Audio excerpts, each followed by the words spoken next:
Chapter 3. Tom presented himself before Aunt Polly, who was sitting by an open window in a pleasant rearward apartment, which was bedroom, breakfast-room, dining-room, and library combined. The balmy summer air, the restful quiet, the odor of the flowers, and the drowsing murmur of the bees had their effect, and she was nodding over her knitting, for she had no company but the cat, and it was asleep in her lap. Her spectacles were propped up on her grey head for safety. She had thought that of course Tom had deserted long ago, and she wondered at seeing him place himself in her power again in this intrepid way. He said, "Mayn't I go and play now, Aunt?" "What, already? How much have you done?" "It's all done, Aunt." "Tom, don't lie to me. I can't bear it." "I ain't, Aunt. It is all done." Aunt Polly placed small trust in such evidence. She went out to see for herself, and she would have been content to find 20% of Tom's statement true. When she found the entire fence whitewashed, and not only whitewashed but elaborately coated and recoated, and even a streak added to the ground, her astonishment was almost unspeakable. She said, "Well, I never. There's no getting round it. You can work when you're a man to Tom." And then she diluted the compliment by adding, "But it's powerful seldom you're mine to, I'm bound to say. Well, go along and play, but mind you get back some time in a week, or I'll tan you." She was so overcome by the splendor of his achievement that she took him into the closet and selected a choice apple and delivered it to him, along with an improving lecture upon the added value and flavor a treat took to itself when it came without sin through virtuous effort. And while she closed with a happy scriptural flourish, he, quote, hooked, unquote, a doughnut. Then he skipped out and saw Sid just starting up the outside stairway that led to the back rooms on the second floor. Clods were handy, and the air was full of them in a twinkling. They raged around Sid like a hailstorm, and before Aunt Polly could collect her surprised faculties and sally to the rescue, 6 or 7 clods had taken personal effect, and Tom was over the fence and gone. There was a gate, but as a general thing he was too crowded for time to make use of it. His soul was at peace, now that he had settled with Sid for calling attention to his black thread and getting him into trouble. Tom skirted the block and came round into a muddy alley that led by the back of his aunt's cow stable. He presently got safely beyond the reach of capture and punishment, and hastened toward the public square of the village, where 2, quote, military, unquote, companies of boys had met for conflict, according to previous appointment. Tom was general of one of these armies, Joe Harper, a bosom friend, general of the other.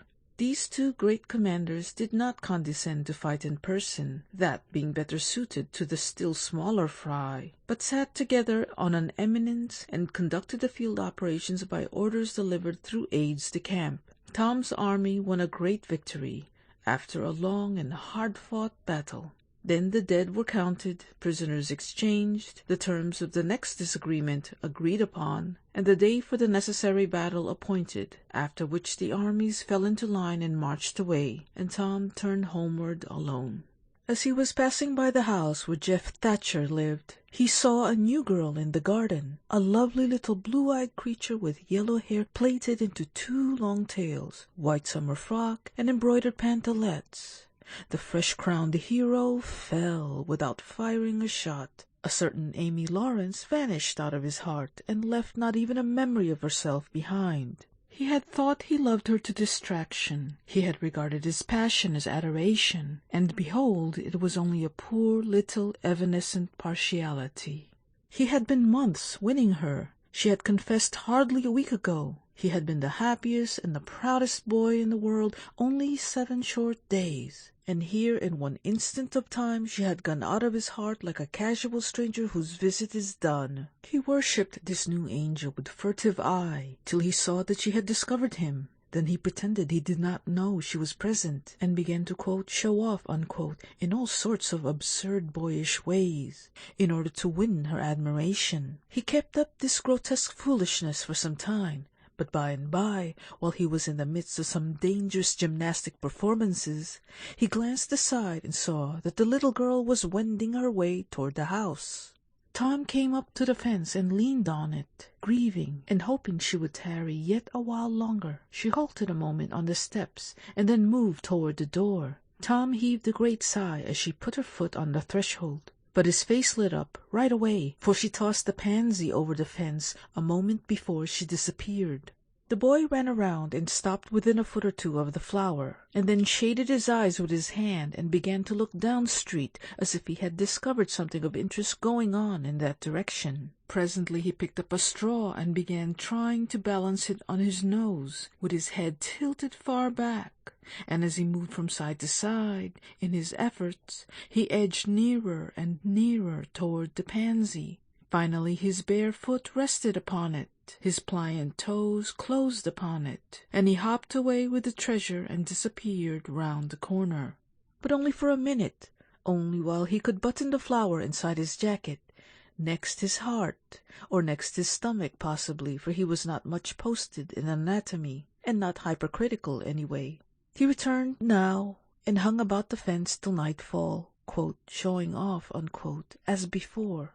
But the girl never exhibited herself again, though Tom comforted himself a little with the hope that she had been near some window, meantime, and had been aware of his attentions. Finally he strode home reluctantly, with his poor head full of visions. All through supper his spirits were so high that his aunt wondered, quote, what had got into the child, unquote. He took a good scolding about clodding Sid, and did not seem to mind it in the least. He tried to steal sugar under his aunt's very nose, and got his knuckles rapped for it. He said, "Aunt, you don't whack Sid when he takes it."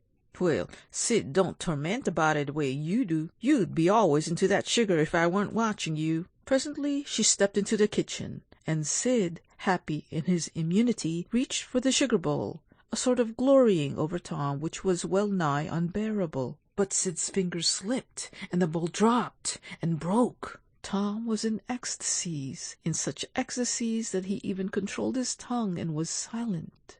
He said to himself that he would not speak a word even when his aunt came in, but would sit perfectly still till she asked who did the mischief, and then he would tell, and there would be nothing so good in the world as to see that pet model, quote, catch it, unquote.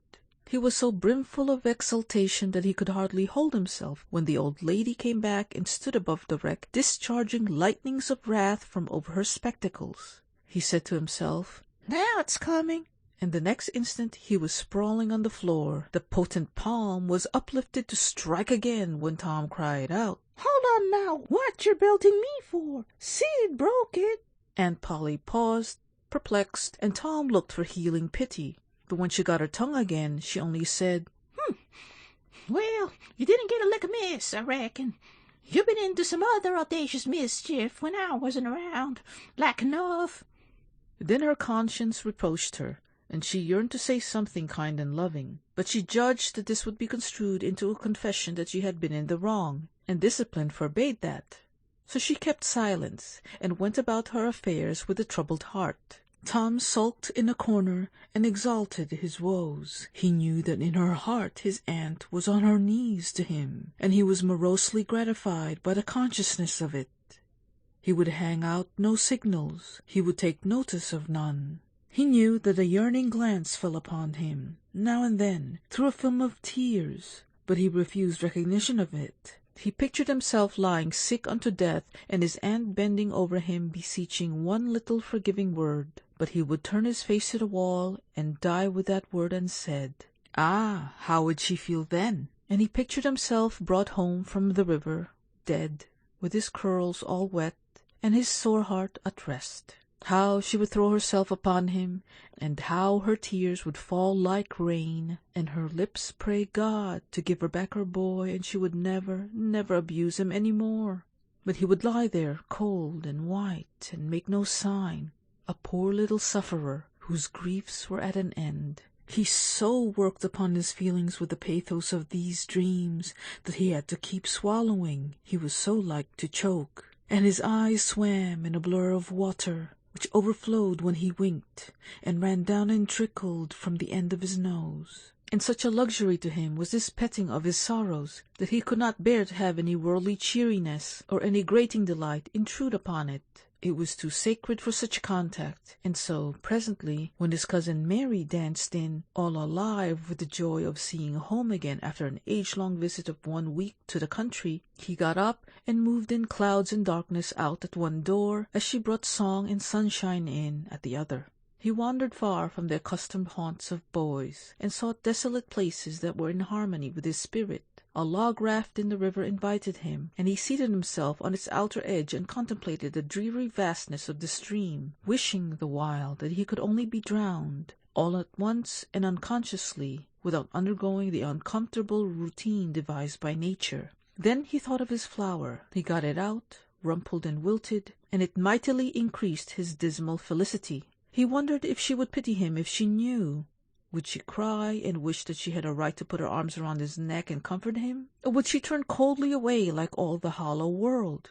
This picture brought such an agony of pleasurable suffering that he worked it over and over again in his mind and set it up in new and varied lights till he wore it threadbare. At last he rose up sighing and departed in the darkness. About 9:30 or 10 o'clock, he came along the deserted street to where the adored unknown lived.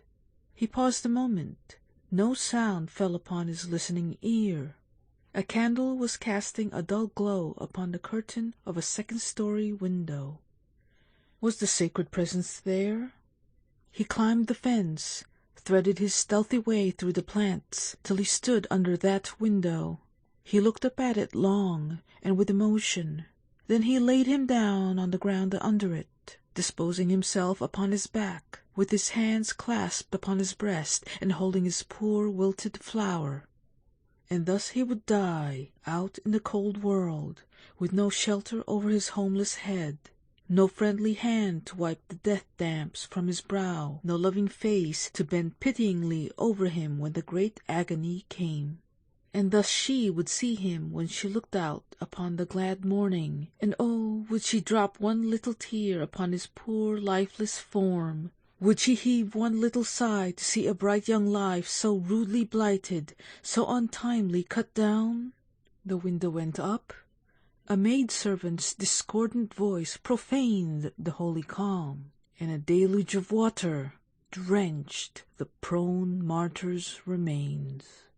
The strangling hero sprang up with a relieving snort. There was a whiz as of a missile in the air, mingled with the murmur of a curse. A sound as of shivering glass followed, and a small, vague form went over the fence and shot away in the gloom. Not long after, as Tom, all undressed for bed, was surveying his drenched garments by the light of a tallow dip, Sid woke up. But if he had any dim idea of making any, quote, references to allusions, unquote, he thought better of it and held his peace, for there was danger in Tom's eye. Tom turned in without the added vexation of prayers, and Sid made mental note of the omission.